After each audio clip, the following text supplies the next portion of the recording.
ఒకరిని ఐడెంటిఫై చేసుకొని వాళ్ళ ద్వారా మొత్తం 5గురిని అదుపులోకి తీసుకోవడం జరిగింది. ఇందులో మనం వివరాలు చూసినట్టయితే ఇక్కడ మనకి చనిపోయినటువంటి వ్యక్తి సయ్యద్ సిద్దికి, దానికి 33 సంవత్సరాలు ఉంటాయి, 38 ఇయర్స్. అంటే మెయిన్ ట్రైబల్ ఏంటంటే వీళ్ళ మధ్య ఇద్దరు కూడా ఇప్పుడు మృతుడికి తర్వాత నేరస్తుడికి ఇద్దరు కూడా ఈ వెజిటేబుల్ మార్కెట్లో నైట్ పూట ఈ ఛార్జింగ్ లైట్స్ రెంట్కి ఇచ్చేటువంటి ఏజెంట్స్ ఉంటుంది, ఏజెంట్గా పనిచేస్తారు. ఆ రెంట్కి ఇచ్చే దాంట్లో ఇద్దరి మధ్య పోటీ జరుగుతున్నది. గత 15 సంవత్సరాలుగా ఈ సయ్యద్ సిద్దికి వాళ్ళ ఫ్యామిలీ చేస్తున్నది మేడ్చెల్లు, కోంపల్లి ఈ ఏరియాలో. ఇక్కడ ఉన్నటువంటి మనకి A1 ఎవరైతే ఉన్నాడో నేరస్తుడు షేక్ అహ్మద్, వీళ్ళ ఫ్యామిలీ కూడా గత కొద్ది రోజులుగా ఈ వ్యాపారంలోకి రావడం జరిగింది.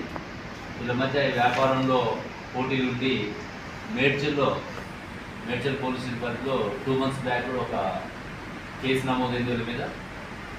సయ్యద్ సిద్దికిని ఇందులో ఎవరైతే మృతుడు ఈ సిద్దికి ఇతన్ని కొట్టడం జరుగుతుంది. దాని మీద కేసు అయితే అక్కడ ఆ కేసులో విత్డ్రా చేసుకోమని అతను వీళ్ళ మీద ప్రెజర్ పెట్టడము, అదేవిధంగా రెడ్ల విషయంలో బ్యాటరీస్ ఇచ్చే దగ్గర కూడా మార్కెట్లలో కంటిన్యూగా వీళ్ళ మధ్య వాగ్వాదం జరుగుతున్నది. ఈ ప్రాసెస్లో ఈ సిద్దికిని లేపేస్తే మాకు ఇబ్బంది ఉండదు వ్యాపారం అని చెప్పేసి ఇతను ప్లాన్ చేయడము. ఈ ప్లాన్లో భాగంగా వాళ్ళ అన్నతోటి రహమత్ అని చెప్పేసి వాళ్ళ అన్న A2ని వాళ్ళ అన్నతో చెప్తే వాళ్ళ అన్న ఫ్రెండ్స్ కొడిమ్యాల శశికుమార్, రాజ్ కమల్, జంపన్న వీళ్ళ ముగ్గురు కూడా రహమత్ యొక్క ఫ్రెండ్స్. ఈ రహమత్ అనేది A1 అహ్మద్ యొక్క బ్రదర్. వీళ్ళు 5 కలిసి గత 2-3 రోజుల నుంచి ప్లాన్ చేసుకొని ఇతనికి మూమెంట్స్ రిలీజ్ చేయడము చేసి నిన్న ఈ సెంట్రల్ పార్క్ కోంపల్లిలో అతను ఆ టైం వస్తుందని చెప్పేసి ముందే చూసుకొని ఈ పథకం ప్రకారము కత్తెలతోటి అక్కడ స్టాప్ చేయడం జరిగింది. అతన్ని మనం ఇమీడియట్గా రష్ హాస్పిటల్కి తరలించిన తర్వాత అక్కడ హాస్పిటల్లో బ్రాడ్డెడ్ కావడం జరిగింది. అక్కడి నుంచి గాంధీ హాస్పిటల్ పంపించి పోస్ట్మార్టం చేసి ఈరోజు డెడ్ బాడీ హ్యాండ్ ఓవర్ చేయడం జరిగింది. అది ఇక్కడ మనకి ఏంటంటే మన గతంలో కూడా ఒక 3 months అయింది మేడ్చెల్లో కూడా ఇట్లా రోడ్డు మీదనే అందరు ప్రజలు చూస్తున్నాగానే కూడా కత్తులతోటి చంపడం జరిగింది. అది కూడా మనం అప్పుడు 24 hours కేసు డిటెక్ట్ చేసినాం. ఇది కూడా ఏంటంటే కనీసం జనాలు ఎవరు కూడా ఆపే ప్రయత్నం కానీ కొంచెం ఆపే ప్రయత్నం చేస్తే అతని ప్రాణాలు దక్కేవి. ఎవరు కూడా ఒక సోషల్ రెస్పాన్సిబిలిటీ లేకుండా ఉంటున్నారు. అక్కడ 100 మంది జన సమూహం ఉన్నది. ఆ ప్రాంతంలో ఇతను 2-3 వచ్చేసి ఫస్ట్ అతను అటాక్ చేయడము, అతను పారిపోయే ప్రయత్నం చేయడము, మళ్ళీ చేంజ్ చేయడము ఇవన్నీ జరిగినాయి. మా అప్పీల్ కూడా ఏంటంటే ప్రజలు కూడా అప్రమత్తం కావాలి. ఇది ఎవరికైనా జరగవచ్చు ఇట్లాంటిది. రీజన్స్ ఏదైనా ఉండండి కానీ అక్కడ మన కళ్ళ ముందు జరుగుతున్నప్పుడు ఆపడానికి ప్రయత్నం చేయాలని మేము రిక్వెస్ట్ చేస్తున్నాం.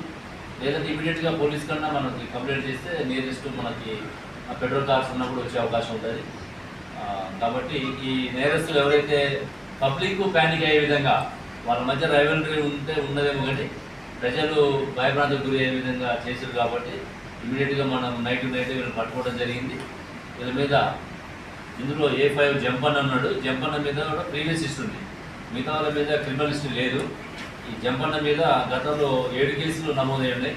అవన్నీ కూడా ప్రాపర్టీ కేసులు, ఇందులో దొంగతనాలు, స్నాచింగ్ చేసిన కేసులు ఉన్నాయి.